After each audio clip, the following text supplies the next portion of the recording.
Nggak cuman itu aja, sehari sebelum partai final berlangsung, kedua fans klub ini baku hantam di Porto sana.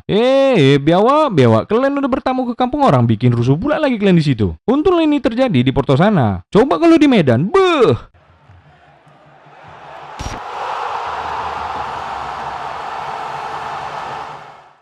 Oke kawan-kawan, hari ini aku mau cerita sedikit lah tentang final UCL yang udah selesai kemarin itu. Tapi sebelum ke situ, aku mau ngasih tahu sama kalian soal platform live score yang paten kali menurut aku, yaitu NowGoal. Kalian kalau mau nengok jadwal pertandingan, live score, live stream, statistik sepanjang pertandingan, sampai klasemen terupdate ada di NowGoal ini. Bayangkan kalian, lebih dari 1.600 liga dan cup sepak bola di lebih dari 140 negara yang ada di dunia ini bisa kalian tengok di sini. Dan bukan cuma live score sepak bola aja yang ada, live score olahraga lain macam basket sama tenis juga ada. Dan NowGoal ini ada dua versi kawan-kawan, bisa diakses di PC maupun di handphone kalian masing-masing. User interface-nya ciamik kali tau kalian. Kalian pun yang baru buka pasti nggak akan bingung nengoknya. Pokoknya untuk best performance live score di Indonesia udah jelas lah, NowGoal. Linknya udah aku taruh di deskripsi ya kawan-kawan. Dijamin 100% free, nggak perlu kalian bayar apa-apa. Jangan lupa ya, habis kalian nonton video ini langsung aja kalian klik link yang aku taruh di deskripsi biar kalian bisa tengok-tengok platform NowGoal yang paten ini. Oke, kita lanjut ya. Sebelum ke cerita finalnya, flashback lah dulu kita sedikit ya kan. Jujur aja lah, mana ada yang menyangka Chelsea bisa masuk final selain fans Chelsea musim ini ya kan? Iya kan? Betul gue bilang kan? Ngaku lah kalian weh.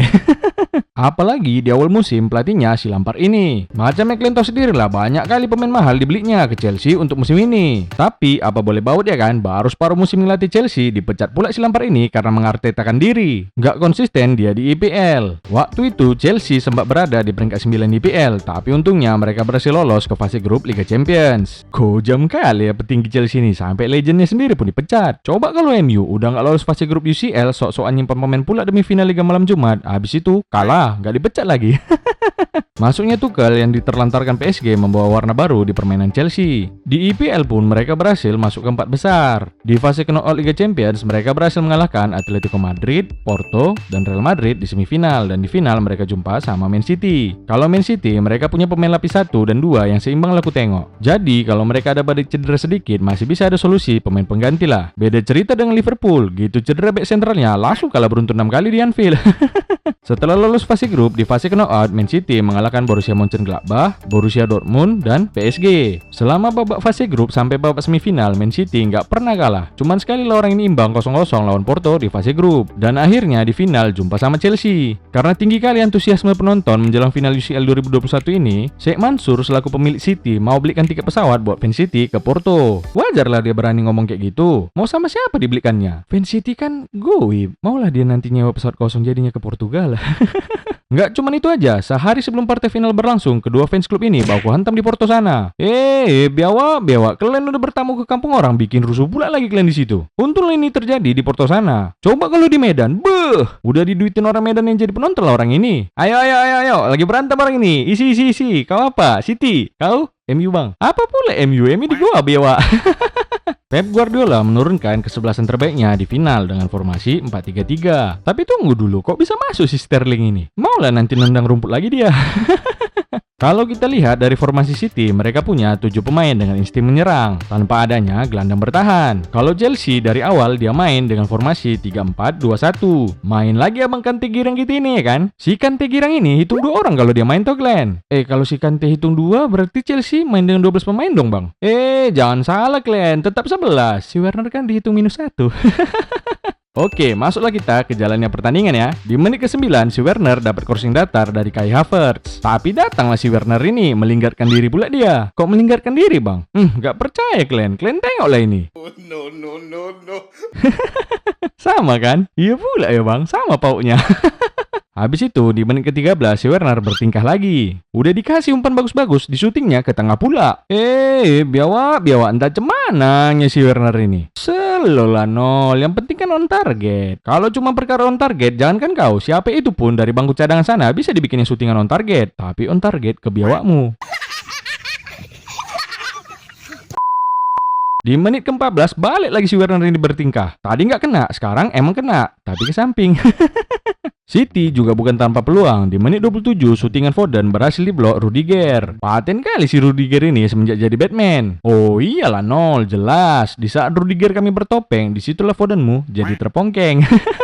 Di menit yang sama juga, Thiago Silva harus ditarik keluar karena cedera, digantikan sama Christensen. Habis itu nangis-nangislah dia, kurasa teringat dia trauma kalah di UCL musim lalu. Tapi ternyata di menit 42 petaka bagi Man City muncul. Umpan cantik segitiga dari Mason Gunung disorong ke depan yang dituju si Kai Havertz. One by one langsung dia sama si Ederson. Digoceknya sikit, sap. Tapi karena takut kali dia nggak gol, langsung disutingnya aja bola itu ke gawang. Sayang kali bang. Ini kalau di kampung kami digiring dulu sampai depan garis. Habis itu ditunggu dulu kipernya bangkit. Udah mendekat kipernya, barulah disundul bola itu ke gawang. Di kampung kalian gitu juga kan weh?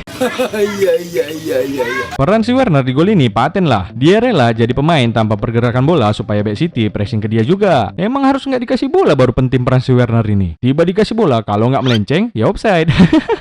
Babak pertama ditutup dengan skor 1-0 untuk Chelsea. Mau kayak mana pun si Guardiola harus mutar otak ya kan? Gak boleh dibiarkan orang ini si Kante Gira merusak permainan City. Kurasa di ruang ganti si Pep ini ngasih instruksi ke pemainnya buat matikan permainan Kante. Woi biawak, kalian dengar dulu. Aku gak mau tahu, pokoknya si Kante itu harus kalian matikan pergerakannya. Gak bisa bos, udah kami coba. Bukan dia yang mati, kami yang mati dibuat dia. Masuklah ke babak kedua. Menit 55, Rudiger sama De Bruyne laga kambing pula kepala orang ini perkara rebutan bola. Langsung KO lah si Pinky De Bruyne ini. Cemana lah, topeng kulit biok si Rudiger ini kerasnya macam batu akik si Thanos. Pening lah langsung si rambut goib Pep ini. Udah hilang langsung pemain kunci orang ini. Langsunglah digantikan si Pinky ini sama Gabriel Jesus. Menit 66, udah pening lah kepala si Tuchel ini lihat tingkah si Werner. Daripada bikin masalah, langsunglah diganti si biok ini dengan Pulisic, Superboy dari Amerika. Superboys, come to help me. Menit 67, Mahrez buat crossing di kotak penalti Chelsea, tapi masih bisa diblok sama Azpilicueta. Untunglah Azpilicueta yang ngeblok bola itu. Coba kalau back termahal dunia itu yang ngeblok, maulah hat-trick ke gawang De Gea nanti. Menit 72, si Pulisic dapat peluang emas. Tapi datanglah si biawak ini, pindah roh si Werner itu ke si Pulisic. Bisa pula lah dia nendang ke sebelah gawang. Biawak. Sama aja kualitas orang ini dua bah. Karena udah panik City ngejar ketertinggalan gol, dimasukkan orang inilah legend dari segala legend Panenka, Sergio Aguero. Fans City udah ngarep kali. Mudah-mudahan dengan masuknya si Aguero ini bisa ngulangi kejadian musim 2011-2012 di mana dia jadi pencetak gol penentu juara IPL musim itu. Tapi ternyata di match ini dia buat keajaiban baru. Dikeluarkannya varian terbaru Panenkanya. Bukan penalti Panenka, crossing Panenka atau Glenn. Glenn tengok lah ini. Untunglah si Mendy yang jadi kipernya. Coba kalau si Ape, ditangkapnya juga. Tapi bolanya pas sudah di dalam gawang. Di akhir pertandingan, City terus menggempur pertahanan Chelsea. Tapi karena cederanya si Pinky De Bruyne, nggak jelas lah arah serangan orang ini. Si Tuchel walaupun udah unggul, tetap dibakarnya semangat para pemainnya dan fans Chelsea di 7 menit terakhir. Si Pep juga nggak mau kalah, tetap dibakarnya semangat fans City. Ayo fans City, keluarin suara kalian. Masa kalah kalian sama fans Chelsea? Walah biawak, inilah ya kan kalau udah tua. Baru ingat aku, pantas lah kok nggak bersuara lo orang ini. Fans City kan goib. Akhirnya Chelsea pun menutup pertandingan dengan skor 1-0 dan menjadi juara UCL 2021. Kalau kita lihat dari jalannya pertandingan, Chelsea emang layak jadi juara musim ini. Disiplinnya lini tengah dan transisi antar pemain mereka bagus sekali memang. Kalau Man City layak juga sebenarnya, tapi layak terpongkeng. Si Sterling ini pun minim kali kontribusinya di final ini. Kalau kalian bongkar aja si kantong Series Jam ini, adalah si bio ini kurasa di dalamnya. Si Pep ini pun udah tahu lini tengah Chelsea kuat kali kalau ada si Kante yang 90 menit punya nafas biawak. Bukannya dipasang orang ini gelandang bertahan. Walah Pep, belajarlah kau dulu makanya sama Arteta biar tahu kau caranya ngalahin Chelsea. Iya, pasnya kau bilang itu nol. Banyak kali gaya orang ini. Dipikirnya sementara orang ini udah juara IPL, bisa orang ini ngalahin Chelsea. Chelsea, masalah kaleng-kaleng itu sama kami. Ngalahin Chelsea di final UCL bukan untuk semua orang bos. City nggak bisa, Bayern Munchen nggak bisa, cuma MU yang bisa. Bertahu kalian. Woi Bewa, siapa yang nyuruh kalian ngomong? Ini lagi fans Arsenal ini udah jam berapa ini? Bobok kalian sana, besok sekolah kalian. Kalian lagi fans MU, kalian ngapain di sini? Masuk ke gua sana. Aduh, bentar lagi lah, panas sekali di dalam nol. Pengap lagi, udah pengap, ada pula lagi yang kentut. Udah gitu kentutnya tahu kok nol. Mau di silent pula yang bunyinya. Tahu kok kan nol? Aduh, bok kali sama cebok bangke biawak. Abang Kante Girang pun dinobatkan sebagai man of the match di final UCL ini. Inilah enaknya nengok si Kante Girang ini ya kan. Udah mainnya paten, orangnya low profile pula. Tengoklah pas di pengalungan medali, semua pemain Chelsea sibuk kali cium-cium piala. Tapi kalau dia, tengoklah cuma dipegangnya aja piala itu. Tahu kalian kenapa nggak mau diciumnya piala itu? Kenapa bang? Manalah dia mau? Orang banyak kali bekas jigong orang di situ. Kalau menurut aku, si Kante ini layak dapat Ballon d'Or. Apalagi kalau dia bisa bawa Prancis juara Euro nanti. Tapi kalau Ballon d'Or nggak usah kalian tanya. Si Braithwaite unggul jauh dari si lingkar musim ini. Kalau menurut kalian layak nggak si Kante ini dapat Ballon d'Or? Coba kalian tulis di komentar. Kurasa ya kan nggak ada orang di dunia ini yang benci sama si Kante. Kalau ada orang yang benci, kupastikan orang itu pernah dikantongi sama dia. Makanya bisa keluar slogan semua orang sayang Kante. Tapi kalau semua orang sayang Kante, terus yang sayang sama aku siapa?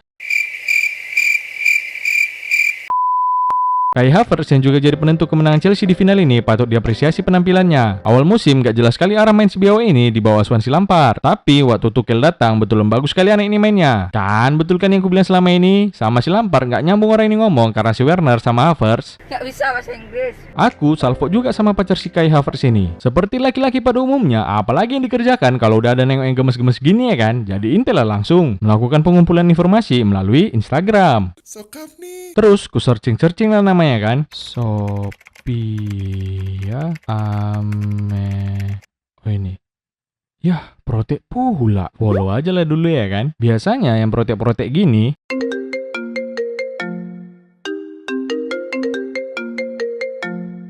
Halo, kenapa yang? Lagi mainin HP sambil liatin foto-foto kamu. Kalau kamu? Oh, mau ngangkat aqua galon. Ya udah, emang kuat. Yakin, awas nanti patah pinggangnya ya. Soalnya kalau nanti udah patah harus pakai lem biawak baru nyambung lagi. Ya udahlah yang, angkatlah sana. Ya udah ya, bye bye. Love you. Gitu kan kawan. Kalau cewek kalian bisa ngangkat aqua galon, fix nikahin aja tuh. Alah 0-0, bacot kali lah konol. Siapapun cewek si Cinol ini kak, nengok foto cewek lain tadi dia kak. Hati-hati aja kak, biawak darat si Cinol ini. Si Cinol biawak darat. Buset, aku terpongkeng lagi. Wow. Oke, back to the topic lah ya. Aku salut juga nengok legend Chelsea ikut mendukung selama pertandingan. Ada juga si Drogba yang bikin video motivasi sebelum pertandingan. Ada si Balak juga yang sempat-sempatin streaming meskipun lagi ada hajatan tetangga. Dan si Fabregas, bentar dulu, Fabregas kan legend Arsenal, ngapain pula dukung Chelsea? Tapi itu kan, nggak bisa kita pungkiri bahwa pemain sekelas Fabregas pun nggak sudi dianggap legend klub yang belum pernah menang UCL. Kalian gak usah ketawa fans Goib City. Sok-sokan punya legend kalian. Punya lah 0. Siapa aja lah legend City? Cok kalian sebutkan dulu. Ada Kompany, Silva, Aguero. Terus siapa lagi ya? Biawak cuman 3. Itu legend atau lampu merah sih? Yang lain lah, zaman-zaman sebelum si Megamain lah. Siapa Megamain 0? Si Kompany lah. Besar kali pula yang kepalanya. Oh alah 0-0. Kalau zaman sebelum era si Kompany, aduh siapa sih namanya? Lupa pula aku. Si Eric Cantona. Eric Cantona legend MU biawak. Ya udahlah, sama-sama Manchesternya itu. Kalau kayak gitu, mending Eric Maxim Choupo-Moting kalian bilang biawak. Sama-sama legend City-nya. Ini lagi si Aguero, katanya bakalan di City sampai juara UCL. Tapi udah ke Barca pula dia sekarang. Emang malang kali lah nasib si Aguero ini. Final Copa America kalah. Final Piala Dunia kalah. Final UCL juga kalah. Gak malu kau bang sama si bocil Berster yang udah pernah dapat gelar UCL? Ya enggak lah 0. Setidaknya aku gak pernah degradasi macam dia. Alah bacot lah bang. Kau dulu bilang bakalan stay di City sampai juara UCL. Sekarang belum juara pun udah cabut kau ke Barcelona. Mau ngapain? Ku kasih tahu lah samamu ya bang. Capek-capek kau di situ. Cuman jadi pelapis Martin Braithwaite nih nanti. Lord Braithwaite mana lah tergantikan ya kan? Tapi tuh kan bakalan dikenang orang sampai kapanpun berita dia bilang bakalan stay di City kemarin. Makanya kalian harus ingat laki-laki tuh yang dipegang ucapannya, bukan biawaknya aja yang perlu dipegang. Tapi teringatnya, kalian nengok nggak si Ederson latihan penalti pula sebelum final kemarin. Pede kali ya kan? Apanya yang adu penalti waktu normal pun udah terpongkeng. Kurasa takut orang ini macam tetangganya yang kalah pas adu penalti kemarin. Apalagi kalahnya karena kiper pula yang nggak gol, makanya dia latihan. Biawak yang pasti-pasti aja lo kau latih. Tengoklah si Werner melenceng terus syutingannya. Tahu kalian kenapa? Ya karena memang itu yang dilatihnya pas latihan. Ya udahlah, selamatlah buat Chelsea yang udah jadi juara Liga Champions musim ini. Selain karena Kante, peran si Mendy juga berpengaruh besar sama juaranya Chelsea. Dia bisa clean sheet 9 kali di UCL musim ini. Kalau si Kante udah tau lah kalian kan, 2012 nggak ada yang kenal dia main di Liga 3 Perancis. Tapi habis itu nasibnya berubah waktu pindah ke Leicester. Juara Liga Inggris sama Leicester, terus pindah ke Chelsea jadi juara Liga Inggris lagi. Habis itu juara Liga Malam Jumat, juara Piala Dunia, dan sekarang juara Liga Champions. Paten kali ya. Si Mendy juga gitu. Asal kalian tahu, usia 22 tahun si Mendy ini ini dilepas klubnya sendiri di tahun 2014 dan langsung jadi pengangguran setahun. Udah pengen sebenarnya dia berhenti main bola saat itu, tapi tetap dilanjutkannya karir sepak bolanya di klub Reims yang main di Liga 2 Perancis. Hebatnya lagi, di tahun 2020 dia berhasil mengalahkan kiper termahal dunia si AP ini untuk menjadi kiper utama Chelsea. Emang kualitas nggak bisa bohong ya kan? Sama kayak HP, lebih kuat HP Nokia tinut-tinut daripada HP sekarang. Kalau handphone sekarang buat ngelempar biawak pun biawaknya nggak mati, malah kita yang dilempar balik sama biawaknya. Intinya, tetapnya kita harus berusaha keras macam si Mendy sama Kante tadi. Cobalah kalian bayangkan kalau orang itu nyerah sama keadaan, pasti nggak jadi apa-apa orang itu sekarang. Tapi itulah ya kan, rezeki orang beda-beda. Ada yang udah berusaha keras tapi nggak dapat-dapat. Macam Opung Buffon contohnya. Ada yang hahihi aja tiba-tiba juara Liga Champions biarpun berselemak mainnya, macam si Werner. Si Kovacic yang cuma jadi squad player bisa juara Liga Championsnya sama macam Messi 4 kali. Kalian tengok juga si Giroud ini bisa ngangkat trofi UCL dan UEL setelah keluar dari Arsenal. Ini nih yang perlu dicontoh. Jangan kalian halu macam si Willian keluar dari Chelsea demi gelar UCL, tapi keluarnya ke Arsenal pula. Di Chelsea aja payah, konon lagi ke Arsenal. Aku punya mimpi suatu saat pasti ada anak Indonesia yang bakal mencium trofi Liga Champions Eropa itu. Kayak si Pulisic, jadi orang Amerika pertama yang pernah main di final UCL dan jadi juara UCL. Tahun lalu si Alphonso Davies, jadi orang Kanada pertama yang main di final dan juara UCL. Jadi buat kalian yang punya mimpi jadi pemain bola profesional dan bermimpi bisa jadi juara Liga Champions, ayo deh kejar kalian mimpi kalian itu. Semangat kalian latihan biar bisa main di Eropa. Tapi kalau nanti ada kalian dapat tawaran main di Eropa, pesan aku cuma satu. Kalian terima aja semua tawaran itu, asal bukan dari Arsenal.